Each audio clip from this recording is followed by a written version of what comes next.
讀你聽2.0，今日繼續讀 Miguel de Cervantes 嘅 Don Quixote， 我哋讀到 Part 2嘅第24節，呢一節叫做 Wherein are related 1,000 trifling matters, as trivial as they are necessary to the right understanding of this great history。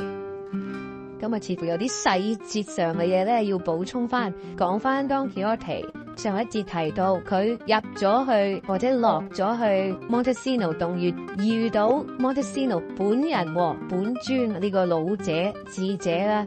咁佢已經混咗喺呢個洞穴咧好多年啦，會唔會幾百年咧？自稱咧就係俾 Merlin 呢個法師啦，就落咗詛咒，於是乎咧佢就連同 Durandate、Belema 佢哋身邊呢啲人咧，就一齊混咗喺洞穴度，唔需要瞓覺，唔需要食嘢，一路生存住。呢個咧就係 Don Quixote 所講噶啦，佢自己亦都唔使食唔使瞓嘅。咁但係咧，佢自稱呢個洞穴度過咗3日3夜，但實際上 Sancho 咧話你只不過落咗去半個鐘啫。咁呢一刻 Don Quixote 咧就繼續講喺洞穴底下嘅故事啦。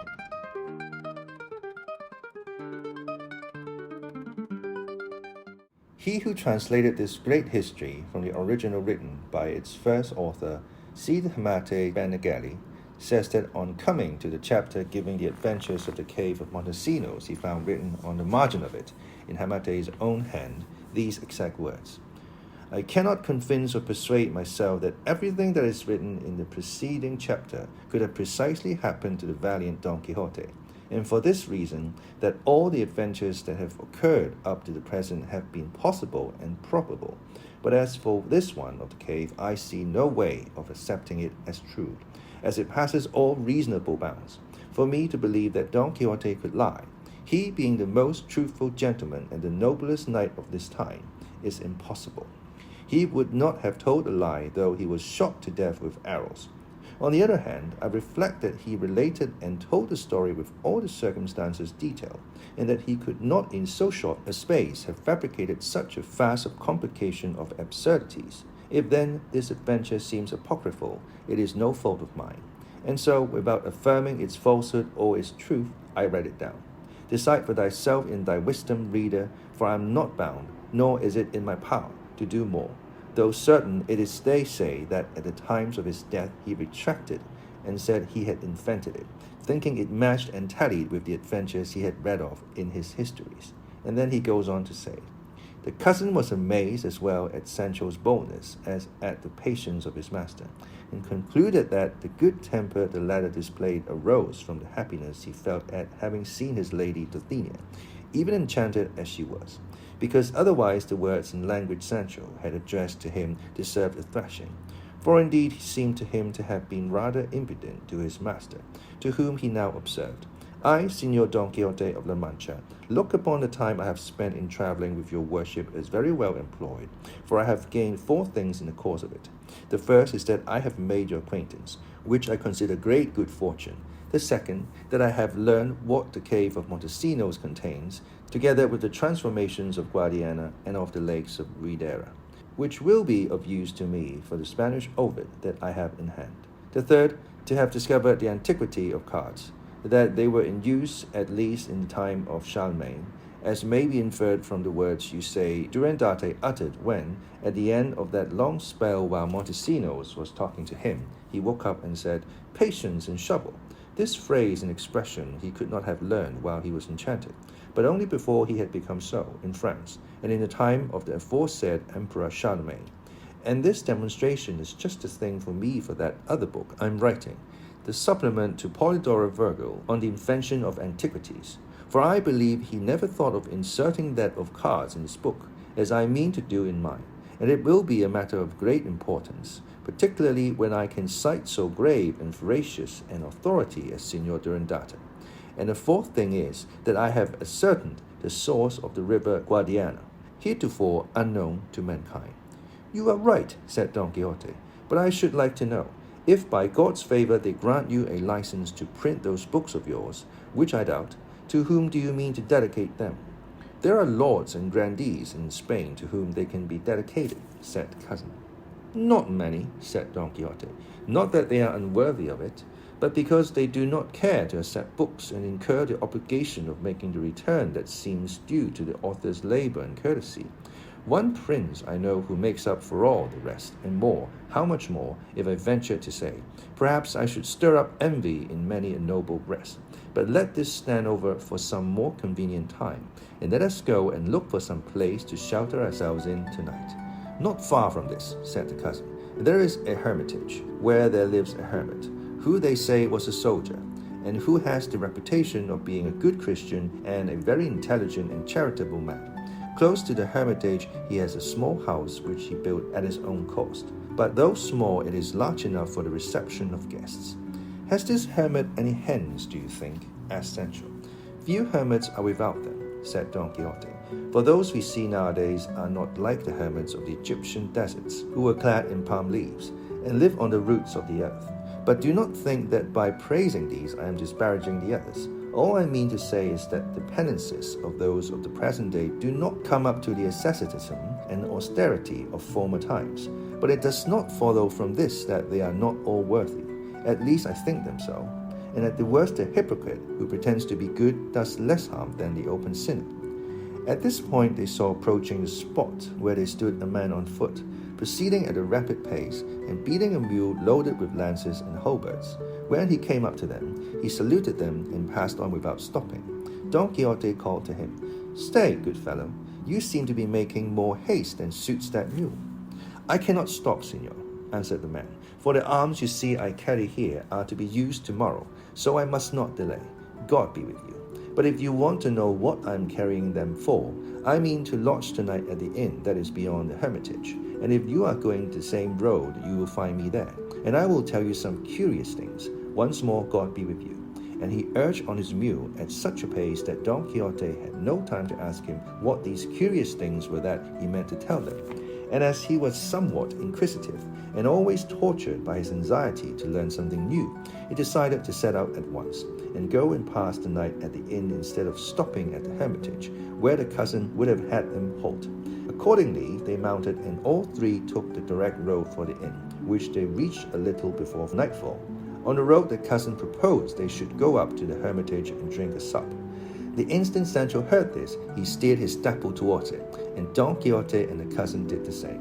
But it seems Sancho's bad luck so ordered it that the hermit was not at home.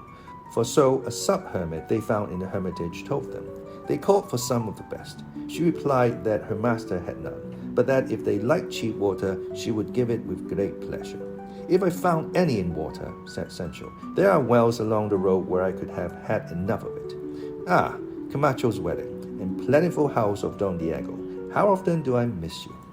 Leaving the hermitage, they pushed on towards the inn, and a little farther they came upon a youth who was pacing along in front of them at no great speed, so that they overtook him. He carried a sword over his shoulder, and slung on it a budget or bundle of his clothes apparently, probably his breeches or pantaloons, and his cloak and a shirt or two.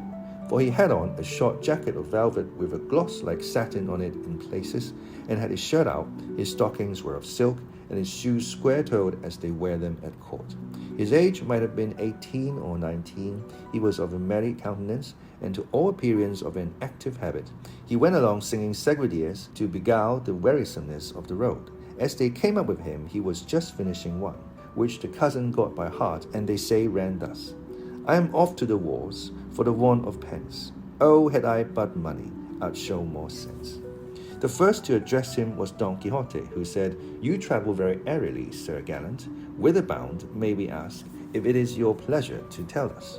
To which the youth replied, "The heat and my poverty are the reason of my travelling so airily, and it is to the wars that I am bound." "How poverty?" asked Don Quixote. "The heat one can understand." "Signor," replied the youth, "in this bundle I carry velvet pantaloons to match this jacket. If I wear them out on the road, I shall not be able to make a decent appearance in them in the city, and I have not the wherewithal to buy others. And so, for this reason, as well as to keep myself cool, I am making my way in this fashion to overtake some companies of infantry that are not 12 leagues off, in which I shall enlist, and there will be no want of baggage trains to travel with after that to the place of embarkation, which they say would be Carthagena. I would rather have the king for a master, and serve him in the wars, than serve a court pauper." "And did you get any bounty now?" asked the cousin.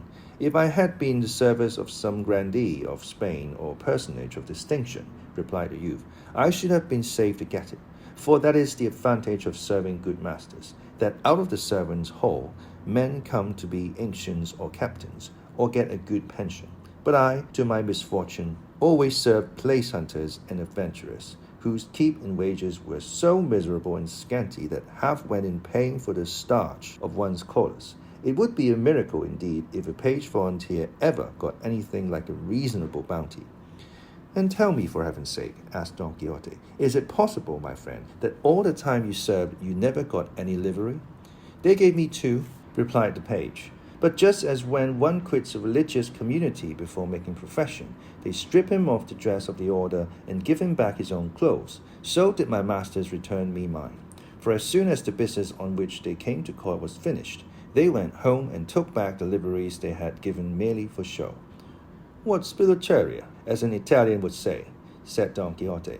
But for all that, consider yourself happy in having left court with as worthy an object as you have. For there is nothing on earth more honourable or profitable than serving, first of all God, and then one's king and natural lord, particularly in the profession of arms, by which, if not more wealth, at least more honour is to be won than by letters, as I have said many a time.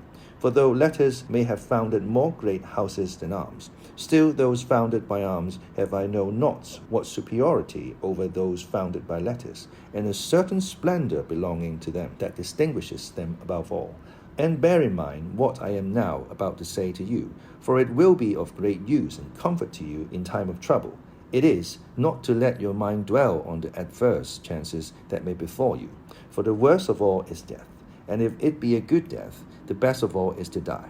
They asked Julius Caesar, the valiant Roman emperor, what was the best death? He answered, that which is unexpected, which comes suddenly and unforeseen. And though he answered like a pagan, and one without the knowledge of the true God, yet as far as sparing our feelings is concerned, he was right. For suppose you are killed in the first engagement or skirmish, whether by a cannonball or blown up by mine, what matters it? It is only dying, and all is over. And according to Terence, a soldier shows better dead in battle than alive and safe in flight. And a good soldier wins fame in proportion as he is obedient to his captains and those in command over him. And remember, my son, that it is better for the soldier to smell of gunpowder than of civet, and that if old age should come upon you in this honourable calling, though you may be covered with wounds and crippled and lame, it will not come upon you without honour, and that such as poverty cannot lessen, especially now that provisions are being made for supporting and relieving old and disabled soldiers. For it is not right to deal with them after the fashion of those who set free and get rid of their black slaves when they are old and useless, and, turning them out of their houses under the pretence of making them free, make them slaves to hunger, from which they cannot expect to be released except by death. So, for the present, I won't say more than get ye up behind me on the horse as far as the inn, and sup with me there, and tomorrow you shall pursue your journey, and God give you as good speed as your intentions deserve. The page did not accept the invitation to mount, though he did that to supper at the inn. And here they say Sancho said to himself, God be with you for a master. Is it possible that a man who can say things so many and so good as he has said just now, can say that he saw the impossible absurdities he reports about the cave of Montesinos? Well, we shall see. And now, just as night was falling, they reached the inn, and it was not without satisfaction that Sancho perceived his master took it for a real inn, and not for a castle as usual. The instant they entered, Don Quixote asked the landlord after the man with the lances and halberds, and was told that he was in the stables seeing to his mule, which was what Sancho and the cousin proceeded to do for their beasts, giving the best manger to the best place in the stable to Rocinante.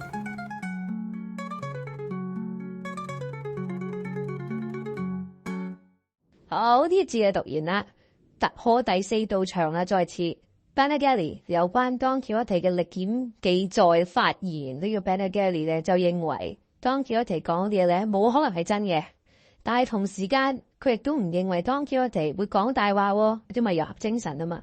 咁究竟係乜嘢驅使到呢個情況出現呢？只能夠講咧，到最後傳說啊，就話 Don Quixote 臨死咧係有承認佢有講大話。究竟係 Don Quixote 神志不清，出現咗呢啲妄語，定係佢有心去講大話呢？呢個就不能夠深究啦。故事講三人離開咗洞穴，咁佢喺路上就遇到一個人呢，就攞住一啲長矛啊，喺戰場上用嘅武器。呢個人就話呢，你想知道我攞啲武器去邊呢？前面呢有一個旅館，我會喺嗰度歇息嘅，你喺嗰度揾我啦，我會話俾你聽嘅。跟住佢就急急腳咁走，然之後咧佢哋喺路上咧又遇到另外一個後生仔，咁啊佢就坐喺度唱下歌啊，等路過人輕鬆啲。佢咧原來咧好窮，都係要上戰場嘅路上，但係佢連唔單止冇錢啦，仲要佢身上面着住嘅衫咧都係好缺乏嘅。佢又講翻佢之前連衫都冇得着，跟住好幾個佢嘅主人咧都係非常之孤寒，呢咁悲慘嘅狀況啊！但係當 Quixote 咧就提醒佢啦，戰場上面咧有好多榮耀啊，有好多光榮，再提振佢嗰個心情。呢三個男人咧之後進入咗旅館，喺晚上咁啊去歇息啦。好，我哋睇下呢一節有啲咩字同大家分享。disparage 上庸之嘢嘅呢個 disparage 動詞 regard or represent as being of little worth 貶低自己嘅。第二個字比較難讀嘅 asceticism asceticism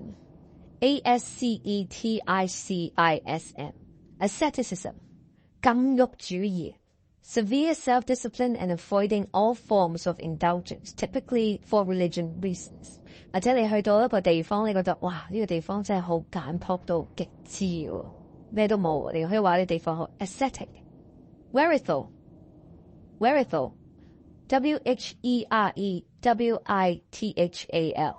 名詞嚟嘅 the money or other means needed for a particular purpose 一啲必要用嘅資金，呢個係一個資金，但係好需要用嘅，有必要用嘅。好，呢一節讀到呢度，下一次再解讀你聽，拜拜。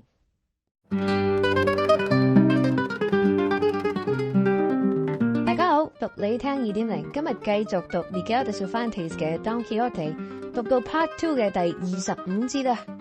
呢一節叫做 Wherein is set down the braying adventure and the droll one of the puppet showman, together with the memorable divinations of the defining ape。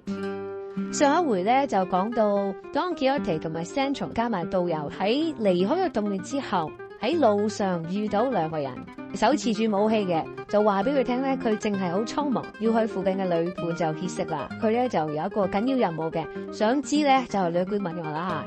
另外一個咧就係個後生仔，佢咧就準備去打仗嘅，佢自己都有少少疑惑啦，對於打仗同埋佢嘅性格似乎唔係好適合打仗。佢坐喺路邊咧係氹人哋開心啊，彈下曲啊，唱下歌咁嘅啫。好，我哋睇下呢一節三人咧嚟到旅館啊，會發生咩事先。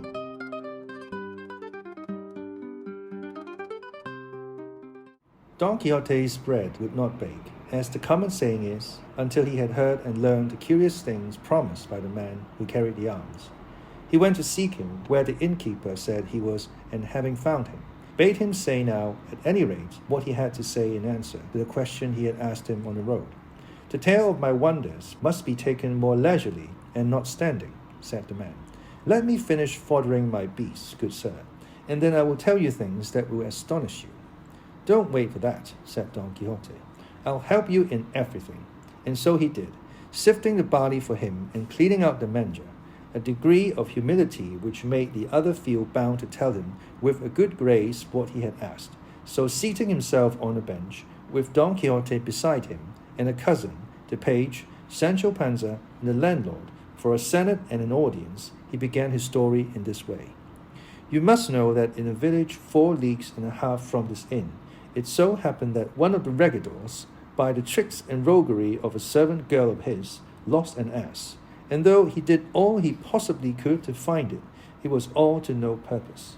A fortnight might have gone by, so the story goes, since the ass had been missing, when, as the regidor who had lost it was standing in the plaza, another regidor of the same town said to him, Pay me for good news, gossip, your ass has turned up. That I will, and well, gossip, said the other. But tell us, where has he turned up? In the forest, said the finder. I saw him this morning without packed saddle or harness of any sort, and so lean that it went to one's heart to see him. I tried to drive him before me and bring him to you, but he is already so wild and shy that when I went near him, he made off into the thickest part of the forest. If you have a mind that we too should go back and look for him, let me put up this she-ass at my house, and I'll be back at once. You will be doing me a great kindness, said the owner of the ass, and I'll try to pay it back in the same coin. It is with all these circumstances, and in the very same way I'm telling it now, that those who know all about the matter tell the story. Well then, the two rigators set off on foot, arm in arm, for the forest, and coming to the place where they hoped to find the ass, they could not find him, nor was he to be seen anywhere about, search as they might. Seeing then that there was no sign of him, the rigador who had seen him said to the other, Look here, gossip, a plan has occurred to me, by which, beyond a doubt, we shall manage to discover the animal, even if he is stowed away in the bowels of the earth, not to say the forest. Here it is. I can bray to perfection, and if you can ever so little, the thing's as good as done. Ever so little did you say, gossip? Said the other. By God, I'll not give in to anybody, but even to the asses themselves. We'll soon see, said the second rigador. For my plan is that you should go one side of the forest, and I the other, so as to go all round about it, and every now and then you will bray, and I will bray. And it cannot be but that the ass will hear us, and answer us if he is in the forest. To which the owner of the ass replied, It's an excellent plan, I declare, gossip, and worthy of your great genius. And the two separating as agreed. It so fell out that they brayed almost at the same moment, and each, deceived by the braying of the other, ran to look, fancying the ass had turned up at last. When it came in sight of one another, said the loser, Is it possible, gossip, that it was not my ass that brayed? No, it was I, said the other. Well then, I can tell you, gossip, said the ass's owner, that between you and an ass there is not an atom of difference as far as braying goes, for I never in all my life saw or heard anything more natural. Those praises and compliments belong to you more justly than to me, gossip, said the inventor of the plan. For, by the God that made me, you might give a couple of brays odds to the best and most finished brayer in the world. The tone you have got is deep, your voice is well kept up as to time and pitch, and your finishing notes come thick and fast. In fact, I own myself beaten, and yield the palm to you, and give in to you in this rare accomplishment. Well then, said the owner, I'll set a higher value on myself for the future, and consider that I know something, as I have an excellence of some sort. For though I always thought I brayed well, I never supposed I came up to the pitch of perfection you say. And I say too, said the second, that there are rare gifts going to loss in the world, and that they are ill bestowed upon those who don't know how to make use of them. Ours, said the owner of the ass, unless it is in cases like this we have now in hand, cannot be of any service to us, and even in this God grant they may be of some use. So saying, they separated, and took to their braying once more. But every instant they were deceiving one another, and coming to meet one another again, until they arranged by way of countersign, so as to know that it was they and not the ass, to give two brays, one after the other. In this way, doubling the brays at every step, they made the complete circuit of the forest, but the lost ass never gave them an answer or even the sign of one. How could the poor ill-starred brute have answered, when, in the thickest part of the forest, they found him devoured by wolves? As soon as he saw him, his owner said, I was wondering he did not answer, for if he wasn't dead, he'd have brayed when he heard us, or he'd have been no ass. But for the sake of having heard you bray to such perfection, gossip, I count the trouble I've taken to look for him well bestowed, even though I've found him dead. It's in a good hand, gossip, said the other. If the abbot sings well, the acolyte is not much behind him. So they returned disconsolate and hoarse to their village, where they told their friends, neighbors, and acquaintances what had befallen them in their search of the ass, each crying up the other's perfection in braying. The whole story came to be known and spread abroad through the villages of the neighborhood, and the devil, who never sleeps, with his love for sowing dissensions and scattering discord everywhere, blowing mischief about and making quarrels out of nothing, contrived to make the people of the other towns fall to braying whenever they saw anyone from our village, as if to throw the braying of our rigadors in our teeth. Then the boys took to it. which was the same thing for it as getting into the hands and mouths of all the devils of hell, and braying spread from one town to another in such a way that the men of the braying town are as easy to be known as blacks are to be known from whites. And the unlucky joke has gone so far that several times the scoffed have come out in arms and in the body to do battle with the scoffers. And neither king nor rook, fear nor shame, can mend matters. Tomorrow or the day after, I believe, the men of my town, that is, of the braying town, are going to take the field against another village 2 leagues away from ours, one of those that persecute us most, and that we may turn out well prepared, I have bought these lances and halberds you have seen. These are the curious things I told you I had to tell, and if you don't think them so, I have got no others. And with this, the worthy fellow brought his story to a close. Just at this moment, there came in at the gate of the inn a man entirely clad in chamois leather, hose, breeches, and doublet, who said in a loud voice, "Signor host, have you room? Here's the defining ape and the show of the release of Melisendra just coming." "Ormsby," said the landlord. "Why, it's Master Pedro. We're in for a grand night. I forgot to mention that the said Master Pedro had his left eye and nearly half his cheek covered with a patch of green taffety, showing that something ailed all that side. Your worship is welcome, Master Pedro," continued the landlord. "But where are the ape and the show? For I don't see them." "They are close at hand," said he in the chamois leather. "But I came on first to know if there was any room. I'd make the Duke of Alva himself clear out to make room for Master Pedro," said the landlord. "Bring in the ape and the show. There's company in the inn tonight that will pay to see that and the cleverness of the ape." "So be it by all means," said the man with the patch. "I'll lower the price, and be well satisfied if I only pay my expenses. And now I'll go back and hurry on the cart with the ape and the show." And with this he went out of the inn. Don Quixote at once asked the landlord what this Master Pedro was, and what was the show, and what was the ape he had with him. Which the landlord replied, "This is a famous puppet showman, who for some time past has been going about this Mancha de Aragon, exhibiting a show of the release of Melisendra by the famous Don Gayferos, one of the best and best represented stories that have been seen in this part of the kingdom for many a year. He has also with him an ape with the most extraordinary gift ever seen in an ape or imagined in a human being. For if you ask him anything, he listens attentively to the question, and then jumps on his master's shoulder, and pressing close to his ear, tells him the answer, which Master Pedro then delivers. He says a great deal more about things past than about things to come, and though he does not always hit the truth in every case, most times he is not far wrong, so that he makes us fancy he has got the devil in him. He gets 2 reals for every question if the ape answers. I mean, if his master answers for him after he has whispered into his ear. And so it is believed that this same Master Pedro is very rich. He is a gallant man, as they say in Italy, and good company, and leads the finest life in the world. Talks more than 6, drinks more than a dozen, and all by his tongue and his ape and his show." Master Pedro now came back, and in the cart followed the show and the ape, a big one, without a tail and with buttocks as rare as felt, but not vicious looking. As soon as Don Quixote saw him, he asked him, "Can you tell me, Sir Fortune-teller, what fish do we catch, and how will it be with us? See, here are my 2 reels." And he bade Sancho give him to Master Pedro. But he answered for the ape and said, "Signor, this animal does not give any answer or information touching things that are to come. Of things past he knows something, and more or less of things present." "Gad," said Sancho, "I would not give a farthing to be told what's past with me, for who knows that better than I do myself?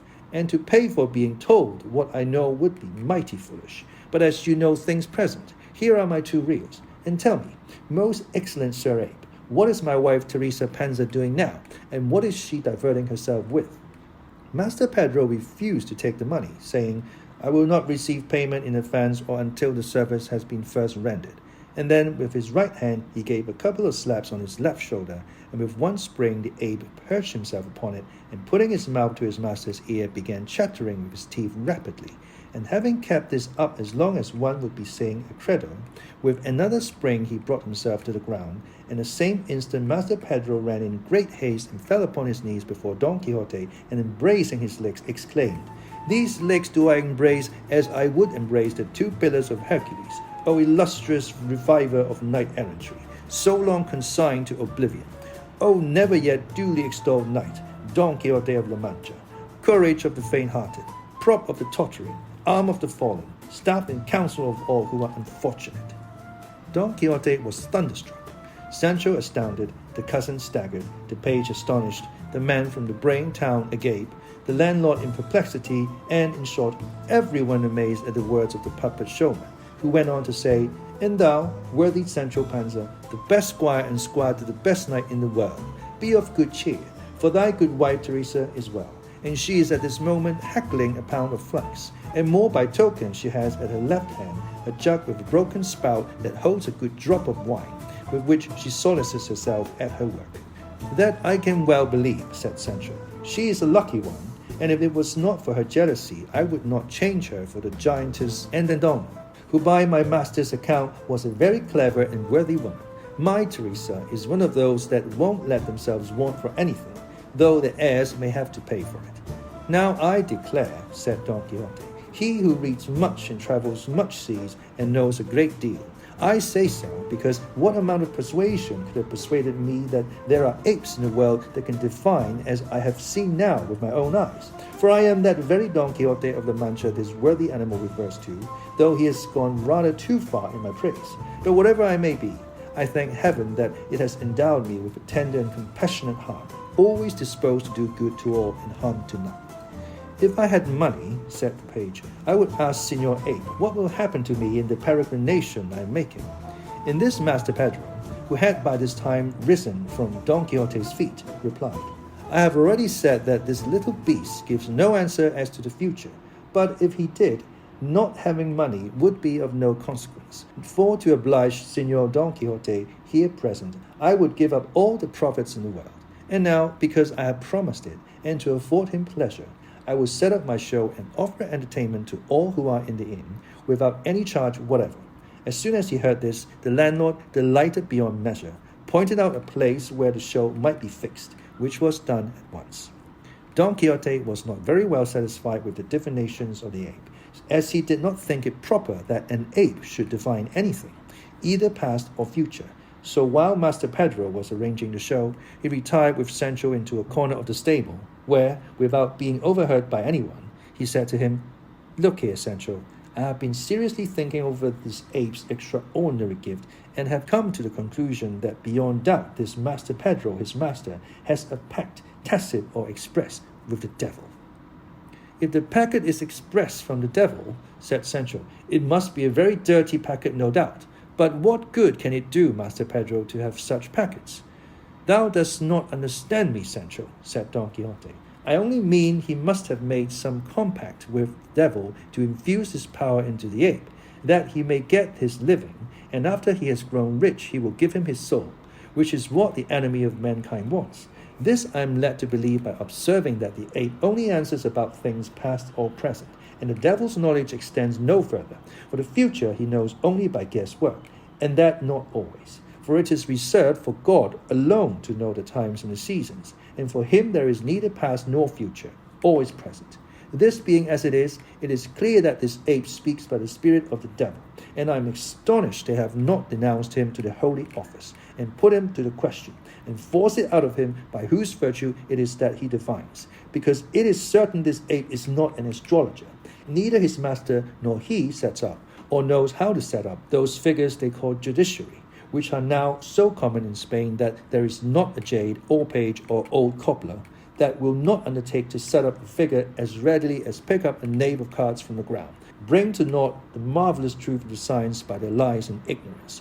I know a lady who asked one of these figure schemers whether her little lapdog would be in pup and would breed, and how many and of what colour the little pups would be, to which Signor Astrologer, after having set up his figure, made answer that the bitch would be in pup, and would drop 3 pups, one green, another bright red, and a third party-coloured, provided she conceived between 11 and 12 either of the day or night, and on a Monday or Saturday. But as things turned out, 2 days after this, the bitch died of the surfeit. The senior planet ruler had the credit all over the place of being a most profound astrologer, as most of these planet rulers have.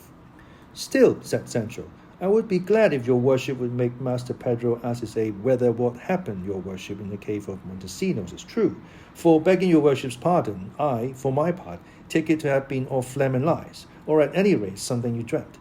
"That may be," replied Don Quixote. "However, I will do what you suggest, though I have my own scruples about it." At this point, Master Pedro came up in quest of Don Quixote to tell him the show was now ready and to come and see it, for it was worth seeing. Don Quixote explained his wish and begged him to ask his ape at once to tell him whether certain things which had happened to him in the cave of Montesinos were dreams or realities, for to him they appeared to partake of both. Upon this, Master Pedro, without answering, went back to fetch the ape, and, having placed it in front of Don Quixote and Sancho, said, "See here, Signor Ape, this gentleman wishes to know whether certain things which happened to him in the cave called the Cave of Montesinos were false or true." On his making the usual sign, the ape mounted on his left shoulder and seemed to whisper in his ear. And Master Pedro said at once, "The ape says that the things you saw or that happened to you in that cave are, part of them false, part true, and that he only knows this and no more as regards this question. But if your worship wishes to know more, on Friday next he will answer all that may be asked him, for his virtue is at present exhausted, and will not return to him till Friday, as he has said." "Did I not say, Signor," said Sancho, "that I could not bring myself to believe that all your worship said about the adventures in the cave was true, or even the half of it?" "The course of events will tell, Sancho," replied Don Quixote. "Time, that discloses all things, leaves nothing that it does not drag into the light of day, though it be buried in the bosom of the earth. But enough of that for the present. Let us go and see Master Pedro's show, for I am sure there must be something novel in it." "Something," said Master Pedro. "This show of mine has 60,000 novel things in it. Let me tell you, Signor Don Quixote, it is one of the best worth seeing things in the world this day. But believe in deeds, not words. And now let's get to work, for it is growing late, and we have a great deal to do and to say and show." Don Quixote and Sancho obeyed him and went to where the show was already put up and uncovered, set all around with lighted wax tapers, which made it look splendid and bright. When they came to it, Master Pedro ensconced himself inside it, for it was he who had to work the puppets, and the boy, a servant of his, posted himself outside to act as showman and explain the mysteries of the exhibition, having a wand in his hand to point to the figures as they came out. And so, all who were in the inn being arranged in front of the show, some of them standing, and Don Quixote, Sancho, the page, and cousin accommodated with the best places, the interpreter began to say what he will hear or see who reads or hears the next chapter.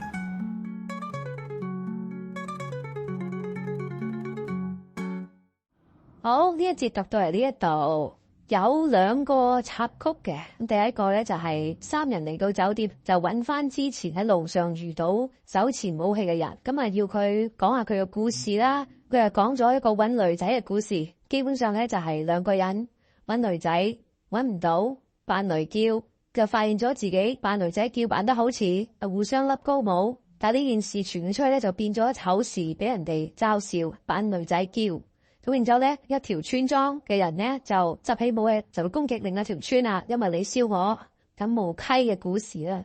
另外插曲咧就係喺呢個旅館咧嚟咗一個人喎，佢個名咧就叫做 Pedro， 佢都叫做 Master Pedro 個專稱啦。隨行嘅咧就係有一隻猩猩，呢隻猩猩咧唔係普通嘅猩猩喎，佢係識語言嘅。咁於是乎呢個 Pedro 咧就會同佢個識得語言、識得講嘢或者傳心術幾個猩猩咧就一齊就會做節目。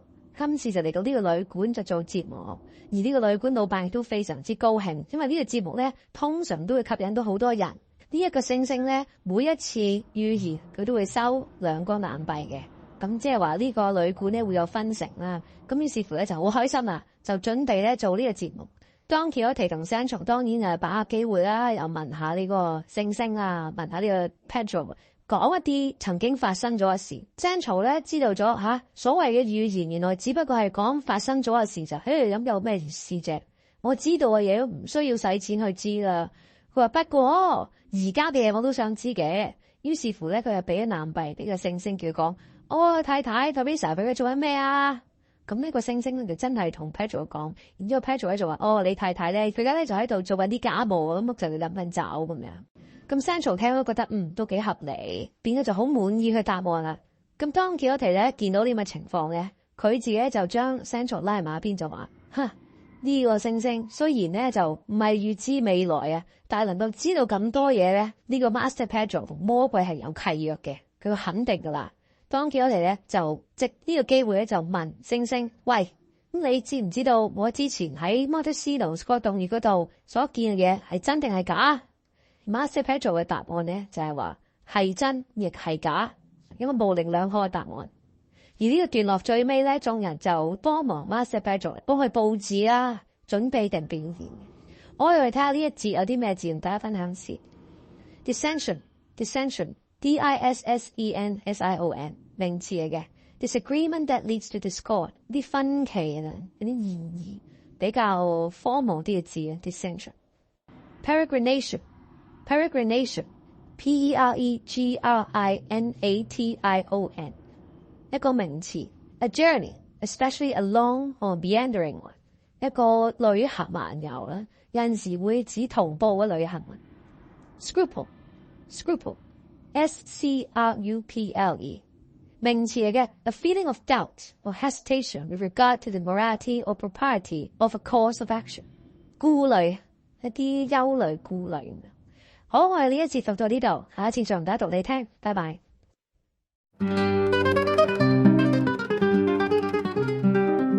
大家好，讀你聽2.0，今日繼續讀 Miguel de Cervantes 嘅 Don Quixote， 我哋讀到 Part 2嘅第26節，呢節嘅名叫做 Wherein is continued the droll adventure of the puppet showman together with other things in truth right good。 咁上一回咧就講到 Don Quixote Sancho 佢導遊喺旅館入面遇到 Master Pedro Master Pedro 就帶住一隻猩猩，呢隻猩猩咧係有預言能力嘅，不過呢個預言咧又唔係預言未來喎，佢只能夠預言而家發生緊嘅事同埋過去嘅事。呢個猩猩係識講嘢嘅，不過咧就唔會對眾人講嘢，只係對 Pedro 耳邊咧就細語。當叫我哋就深信不疑 Pedro 係同魔係有契約嘅。Sancho 咧亦都有去揾呢個猩猩同佢做個預言。Sancho 咧都幾滿意喎。咁而家三人咧就幫呢個 Pedro 就佈置好，準備就做一個 show 啦，喺呢個旅館入面。咁我哋睇下咧呢個 show 咧會發展成點。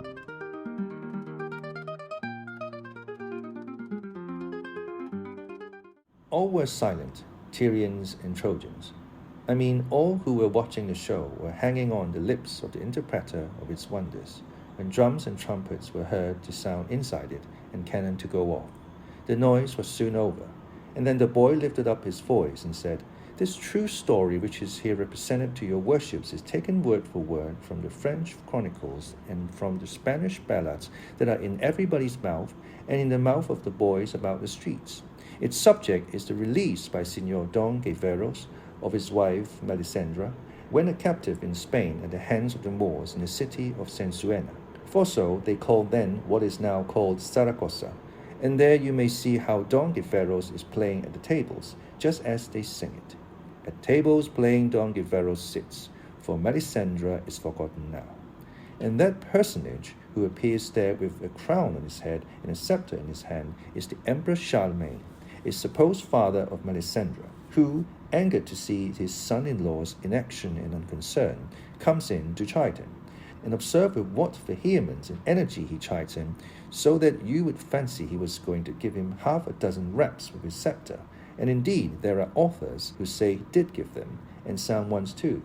And after having said a great deal to him about imperiling his honour by not effecting the release of his wife, he said, so the tale runs, Enough, I've said, see to it now. Observe too how the emperor turns away and leaves Don Gayveros fuming. And you see now how, in a burst of anger, he flings the table and the board far from him and calls in haste for his armour, and asks his cousin Don Roland for the loan of his sword, Durindana, and how Don Roland refuses to lend it, offering him his company in the difficult enterprise he is undertaking.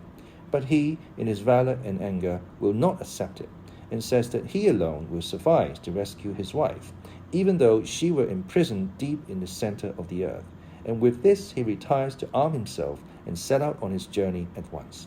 Now let your worships turn your eyes to that tower that appears there, which is supposed to be one of the towers of Alcazar of Saragossa, now called Aljaferia. That lady who appears on the balcony dressed in Moorish fashion is the peerless Melisendra. For many a time she used to gaze from thence upon the road to France, and seek consolation in her captivity by thinking of Paris and her husband, Observe, too, a new incident which now occurs, such as, perhaps, never was seen. Do you not see that Moor, who silently and stealthily, with his finger on his lip, approaches Melisendra from behind? Observe now how he prints a kiss upon her lips, and what a hurry she is in to spit, and wipe them with the white sleeve of her smock, and how she bewails herself, and tears her fair hair as though it were to blame for the wrong. Observe, too, that the stately Moor who is in that corridor is King Marsilio of Sansuena, who, having seen the Moor's insolence, at once orders him to be seized and given 200 lashes, while carried through the streets of the city according to custom, with criers going before him and officers of justice behind. And here you see them come out to execute the sentence, although the offence has been scarcely committed, for among the Moors there are no indictments nor remands as with us. Here Don Quixote called out, Child, go straight on with your story, and don't run into curves and slants, for to establish a fact clearly there is need of a great deal of proof and confirmation. And said Master Pedro from within, Boy, stick to your text and do as the gentleman bids you. It's the best plan. Keep to your plain song, and don't attempt harmonies, for they are apt to break down from being overfine. I will, said the boy, and he went on to say, This figure that you see here on horseback, covered with a Gascon cloak, is Don Gaiferos himself, whom his wife, now avenged of the insult of the amorous Moor, and taking her stand on the balcony of the tower with a calmer and more tranquil countenance, has perceived without recognizing him, and she addresses her husband, supposing him to be some traveller, and holds with him all that conversation and colloquy in the ballad that runs, If you, Sir Knight, to France are bound, oh, for Gaiferos ask, which I do not repeat here because prolixity begets disgust. Suffice it to observe how Don Gaiferos discovers himself, and that by her joyful gestures Melisendra shows us she has recognized him. And what is more, we now see she lowers herself from the balcony to place herself on the haunches of her good husband's horse. But unhappy lady, the edge of her petticoat has caught on one of the bars of the balcony, and she is left hanging in the air, unable to reach the ground. But you see how compassionate heaven sends aid in our sorest need. Don Gaiferos advances, and without minding whether the rich petticoat is torn or not, he seizes her and by force brings her to the ground, and then with one jerk places her on the haunches of his horse, astraddle like a man, and bids her hold on tight and claps her arms round his neck, crossing them on his breast so as not to fall, for the lady Melisendra was not used to that style of riding. You see, too, how the neighing of the horse shows his satisfaction with the gallant and beautiful burden he bears in his lord and lady. You see how they wheel round and quit the city, and in joy and gladness take the road to Paris. Go in peace, O peerless pair of true lovers. May you reach your longed-for fatherland in safety, and may fortune interpose no impediment to your prosperous journey. May the eyes of your friends and kinsmen behold you enjoying in peace and tranquility the remaining days of your life, and that they may be as many as those of Nesta. Here Master Pedro called out again and said, Simplicity, boy, none of your high flights. All affectation is bad. The interpreter made no answer, but went on to say, there was no want of idle eyes, that see everything, to see Melisendra come down and mount, and word was brought to King Marsilio, who at once gave orders to sound the alarm, and see what a stir there is, and how the city is drowned with the sound of the bells pealing in the towers of all the mosques. Nay, said Don Quixote at this. On that point of the bells, Master Pedro is very inaccurate, for bells are not in use among the Moors, only kettledrums, and a kind of small trumpet somewhat like our clarion. To ring bells this way in Sansuena is unquestionably a great absurdity. On hearing this, Master Pedro stopped ringing and said, Don't look into trifles, Senor Don Quixote, or want to have things up to a pitch of perfection that is out of reach. Are there not almost every day 1,000 comedies represented all round us full of thousands of inaccuracies and absurdities, and for all that, they have a successful run, and are listened to not only with applause, but with admiration and all the rest of it? Go on, boy, and don't mind. For so long as I fill my pouch, no matter if I show as many inaccuracies as there are motes in the sunbeam. True enough, said Don Quixote, and the boy went on. See what a numerous and glittering crowd of horsemen issues from the city in pursuit of the two faithful lovers. What a blowing of trumpets there is, what sounding of horns, what beating of drums and tabors. I fear me they will overtake them and bring them back tied to the tail of their own horse, which would be a dreadful sight. Don Quixote, however, seeing such a swarm of Moors and hearing such a din, thought it would be right to aid the fugitives, and standing up, he exclaimed in a loud voice, "Never, while I live, will I permit foul play to be practiced in my presence on such a famous knight and fearless lover as Don Gaiferos. Halt, ill-born rabble, follow him not nor pursue him, or ye will have to reckon with me in battle." And suiting the action to the word, he drew his sword, and with one bound placed himself close to the shoal, and with unexampled rapidity and fury began to shower down blows on the puppet troop of Moors, knocking over some, decapitating others, maiming this one and demolishing that, and among many more he delivered one down stroke which, if Master Pedro had not ducked, made himself small, and got out of the way, would have sliced off his head as easily as if it had been made of almond paste. Master Pedro kept shouting, "Hold hard, Señor Don Quixote. Can't you see they're not real Moors you're knocking down and killing and destroying, but only little pasteboard figures? Look, sinner that I am, how you're wrecking and ruining all that I'm worth." But in spite of this, Don Quixote did not leave off discharging a continuous rain of cuts, slashes, downstrokes, and backstrokes, and at length, in less than the space of 2 credos, he brought the whole show to the ground, with all its fittings and figures shivered and knocked to pieces, King Marsilio badly wounded, and the Emperor Charlemagne with his crown and head split in 2. The whole audience was thrown into confusion. The 8 fled to the roof of the inn, the cousin was frightened, and even Sancho Panza himself was in mighty fear, for, as he swore after the storm was over, he had never seen his master in such a furious passion.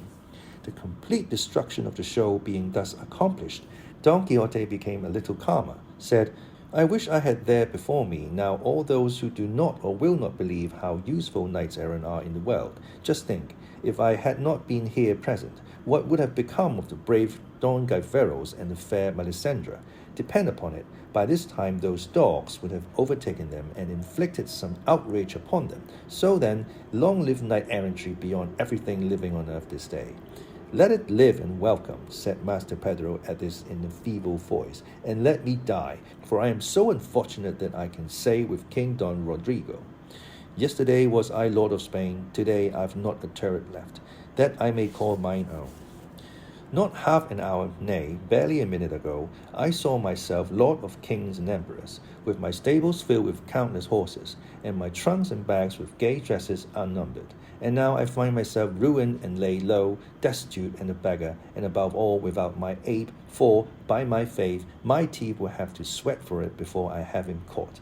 And all through the reckless fury of Sir Knight here, who, they say, protects the fatherless and rights wrongs, and does other charitable deeds, but whose generous intentions have been found wanting in my case only. Blessed and praised be the highest heavens. Verily, knight of the rueful figure he must be to have disfigured mine."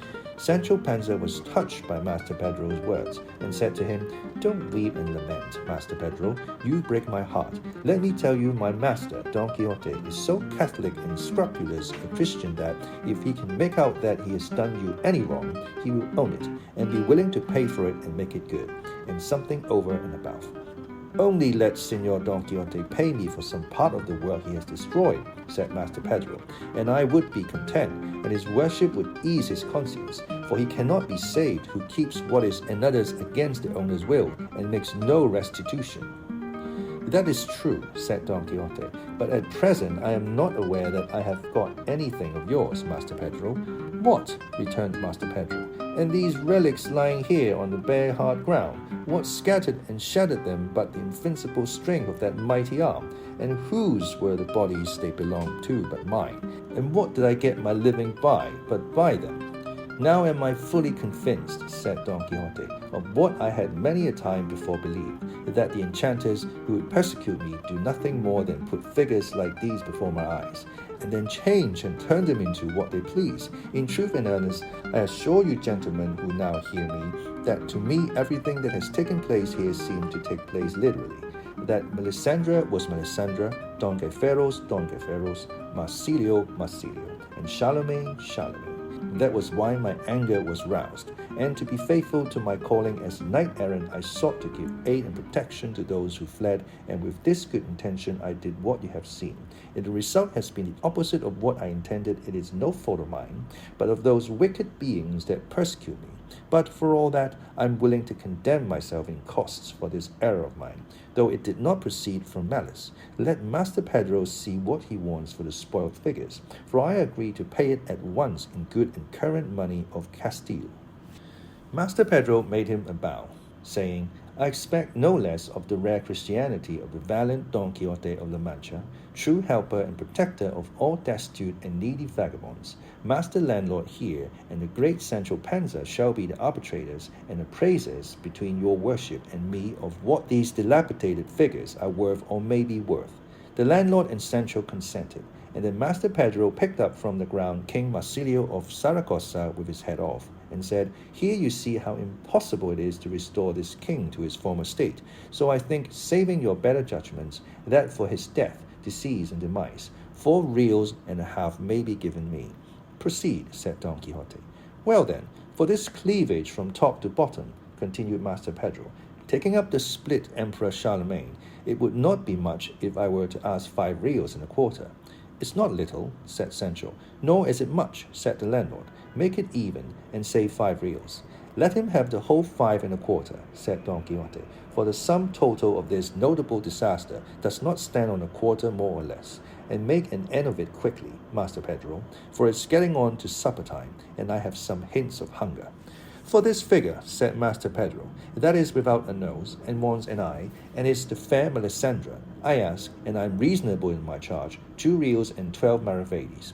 The very devil must be in it, said Don Quixote, if Melisendra and her husband are not by this time at least on the French border, for the horse they rode on seemed to me to fly rather than gallop, so you needn't try to sell me the cat for the hare, showing me here a noseless Melisendra when she is now, maybe, enjoying herself at the ease with her husband in France.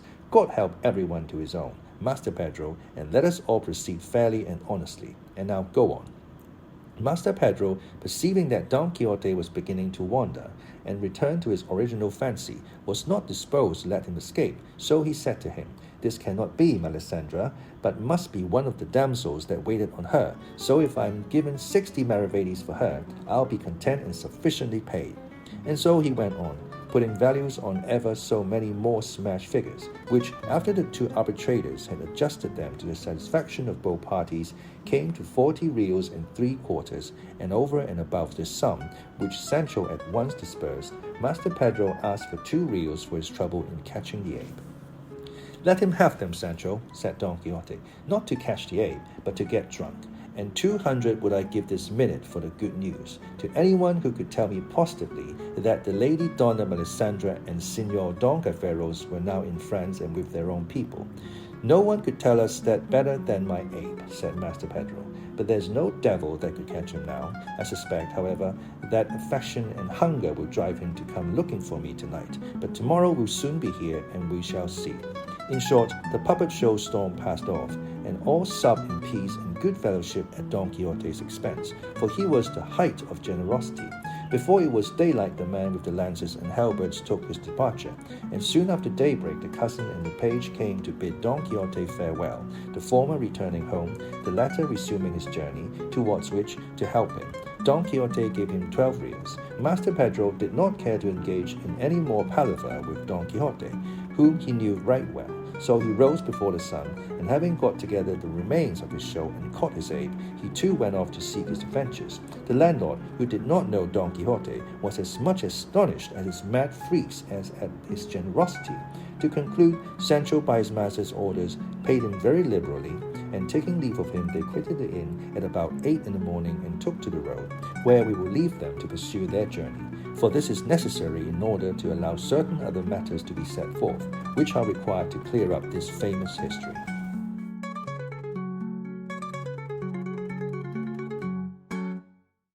好，呢一節讀到嚟呢度啦。再一次Don Quixote呢又失控。今次發生咩事呢？就係Don Quixote同 Sancho 喺度睇 Master Pedro 係話呢個木偶戲嘅時候呢，出現咗Don Quixote再次陷入佢嘅幻想世界，當佢睇到木偶角色當嘅 Pharaoh 喺度拯救緊佢嘅太太Melisandre 嘅時候，就當佢哋真人咁樣，就追擊住呢啲 Moors 嘅公仔展開攻擊啦。佢咧就拔劍，當佢哋企起身大叫啦，多次發言去終止個表演啦，然之後就拔劍攻擊呢啲公仔喎。喺佢出劍亂揮嘅情況底下咧，所有嘅木偶咧都被佢破壞咗。表演當然係終止啦。Master Pedro 甚至乎都失去咗佢嘅星星，因為星星實在太驚啦，所有人都好驚，包括 Sancho 在內。我呢個殘局點收科咧？當 Quixote 就承認，佢咧一定係受到啲巫術嘅影響，令佢以為呢啲木偶係真人。咁但係因為我騎士清晨咧，就拯救咗呢對愛侶啊，冇俾啲 Moors 咧去追擊下，死都唔認輸咁啦。然之後咧就作出金錢嘅賠償，大家有討論啊，呢個木偶值幾多，嗰個木偶值幾多，都還好。當 Quixote 都有錢去賠償俾 Don Pedro， 賠償俾旅館嘅館主啦，同埋在場嘅人請佢哋食嘢，咁所有人咧都係安然咁離開嘅。好，我哋睇下呢一節有啲咩字同大家分享。Amorous A-M-O-R-O-U-S 形容詞嚟嘅。Showing feeling or relating to sexual desire， 性愛嘅，同性愛有關嘅。咁文中我提到啦 Melisandre 當佢俾呢啲 Moors 去投金主嘅時候咧，嗰個 Moor 咧又向佢展開一個 amorous advance， 即係對佢圖謀不軌嘅。Astraddle A-S-T-R-A-D-D-L-E， 佢可以係一個 preposition 嚟嘅，副詞又可以係一個 preposition。With the legs stretched widely on each side， 即係好似你騎馬咁樣形容一個人，即係兩隻腳張開咗，可以係騎馬嘅時候啦嗰種狀態。Disperse D-I-S-B-U-R-S-E 動詞嚟嘅，即係 pay out money from a fund， 即係你喺嗰個基金嗰度攞錢出嚟，或者喺一大嚿錢度攞一啲錢出嚟去俾錢，或者去分派出去。好，我哋呢一節讀到呢度，下一次再同大家讀你聽，拜拜。